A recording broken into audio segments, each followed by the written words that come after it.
Olá pessoal, bem-vindos ao meu canal. Este é um canal que te vai ajudar a preparar para testes e exames de economia, com o essencial de cada unidade, que te explica aquilo que precisas mesmo de saber. Decidi criar este canal pois não existe nada do género e porque o meu objetivo é realmente ajudar-te. Isto é, este é um canal para ti que estás a estudar para um teste ou para um exame nacional de economia e é para todos aqueles que gostariam de saber um pouco mais sobre este tema. Então, o essencial da unidade 1 resume-se a estas 6 questões. Qual é o principal problema económico e porquê que ele existe? O que é o custo de oportunidade? Que tipos de rendimentos existem? O que é a repartição de rendimentos? Quais são os agentes económicos e suas principais funções? E a diferença entre a economia fechada e a economia aberta? Vamos lá então perceber a atividade económica e a ciência económica. Primeira pergunta. Qual é o principal problema económico e porquê que ele existe? O principal problema económico é a escassez, porque os recursos são escassos e as necessidades ilimitadas. Pensemos então em todas aquelas coisas que desejamos ter. Porque não temos tudo o que queremos?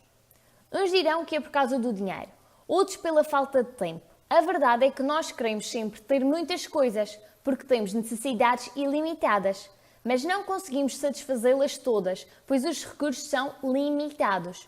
Então aí está o principal problema da economia, a escassez. É ela que nos obriga a ter de fazer escolhas. Até a pessoa mais rica do mundo tem recursos limitados e tem de fazer escolhas. O que é o custo de oportunidade? Pois bem, acabei de referir que temos de fazer escolhas, pois as nossas necessidades são ilimitadas e os nossos recursos limitados. Por isso, cada vez que escolhemos fazer ou ter algo, isso significa não escolher milhares de outras coisas. Assim, o custo de oportunidade expressa todas as alternativas sacrificadas em troca de obter algo. Por exemplo, temos 1 hora de tempo livre. Podemos optar por ir ao cinema, ler um livro, estudar, ir à praia. Se optarmos por ir ao cinema, o custo de oportunidade é não ler um livro, não estudar, não ir à praia. Ou seja, são as alternativas perdidas em troca de um benefício.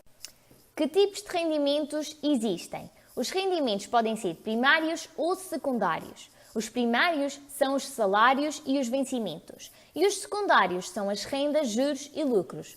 Vou falar mais sobre este tema na unidade 6. Em termos de unidade 1, só precisam de saber que os rendimentos que existem são 4, ou seja, salários, rendas, juros e lucros. O que é a repartição de rendimentos? A repartição de rendimentos é efetuada a todos os intervenientes do processo produtivo, isto é, repartir o valor recebido e entregar os salários aos trabalhadores, rendas aos proprietários dos imóveis, lucros aos acionistas e juros àqueles que emprestaram dinheiro. Quais são os agentes económicos e quais são as suas principais funções? Os agentes económicos são todos aqueles que intervêm na atividade económica, ou seja, que exercem alguma influência na economia. Quais são os agentes económicos? São famílias, instituições não financeiras, instituições financeiras, Estado e resto do mundo. Ou seja, todos estes agentes exercem alguma função na economia. Vejamos.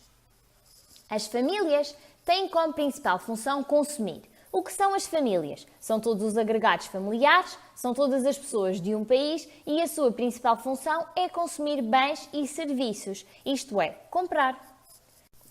As instituições não financeiras, digamos que são as empresas no geral, cuja principal função é produzir bens e serviços não financeiros, como por exemplo restaurantes, lojas de roupa, entre outras. Por outro lado, as instituições financeiras são aquelas que produzem bens e serviços financeiros, como é o caso dos bancos e das seguradoras. Isto significa que quando falamos em instituições financeiras, falamos em bancos e seguradoras. Quando falamos em instituições não financeiras, falamos em todas as outras empresas. O Estado é outro dos agentes económicos cuja principal função é satisfazer as necessidades coletivas. Ele intervém na economia através da redistribuição dos rendimentos e do fornecimento de bens e serviços coletivos, como, por exemplo, a saúde e a educação. O resto do mundo é o agente responsável pelas relações comerciais entre um país e os restantes, ou seja, através das exportações e importações. Vejamos agora a diferença entre a economia aberta e a economia fechada. Numa economia aberta, há relações com o resto do mundo, ou seja, todos os agentes económicos estão incluídos. Por outro lado, numa economia fechada, não há relações com o resto do mundo. Logo, os agentes económicos de uma economia fechada são todos, exceto o resto do mundo. Termina assim este primeiro vídeo com o essencial da primeira unidade. Espero que tenham gostado e que tenham percebido. Caso haja alguma dúvida, não hesitem em questionar através dos comentários ou por e-mail. Se gostaram, não se esqueçam de partilhar e de subscrever o canal, pois só assim é que faz sentido. Bom estudo!